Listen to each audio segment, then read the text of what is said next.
What's up, guys? What If Season 2 is out, and while I wasn't able to do a what to expect video for the new season due to the holidays, here's the Season 2 review of What If.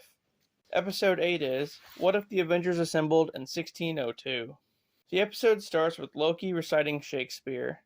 He's performing a play in front of an audience, and Thor, who's the king. Hela and Nick Fury are there as well. All of a sudden, a rift opens up in the sky and pulls Loki and Hela toward it. Captain Carter shows up and saves Loki, but is unable to save Hela, as she disappears into the rift. Thor isn't happy with Carter after the fact, and says that the Scarlet Witch specifically brought her there to fix the rift. So, that tells me that this is the same Carter that fell through the red portal at the end of her episode, and that the Scarlet Witch created the portal. Anyway, Thor calls his henchman, Happy Hogan, over to capture her, but Carter escapes. After that, the Watcher explains that King Thor's universe is facing an incursion, so he got the Scarlet Witch to pull Captain Carter into their universe to help, seeing that she's the most worthy. All of a sudden, Carter mentions that she can hear the Watcher, and he's confused. But he tries to reason with her, saying that she's fighting a battle she can't win, and he offers to take her back to her own universe. But Carter refuses, vowing to save the 1602 universe from destruction. So, she then goes to see Tony Stark, who can help her find the person responsible for the incursion. Stark tells her that they need a giant power source to find them, and they decide to steal Loki's scepter to use its power.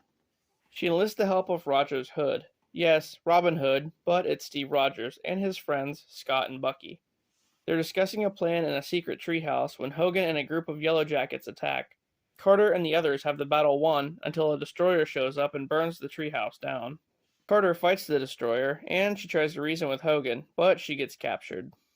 After she easily escapes containment in Thor's castle, she finds a captive Bruce Banner and has him unleash the Hulk on the King's guards. Back at Stark's, he unveils a machine he built that will catch the person they're after.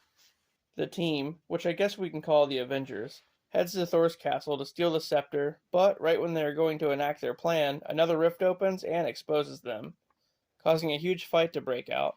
Meanwhile, the Scarlet Witch is trying to close the rift, but it keeps getting bigger. Then, as Rogers Hood fights Hogan, Hogan gets enraged and becomes Hulk Hogan.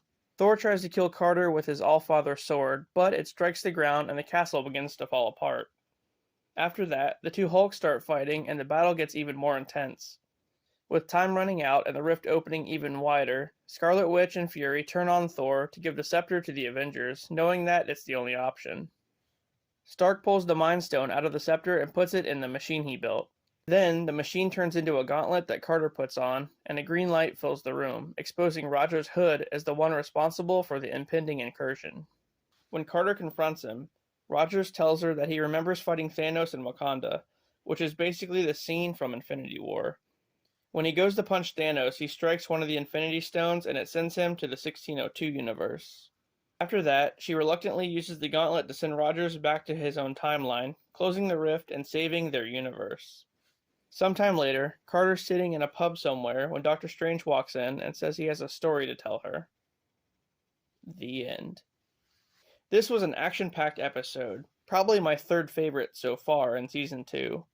And wow, Captain Carter is all over this season. Anyway, I'll see you for the finale.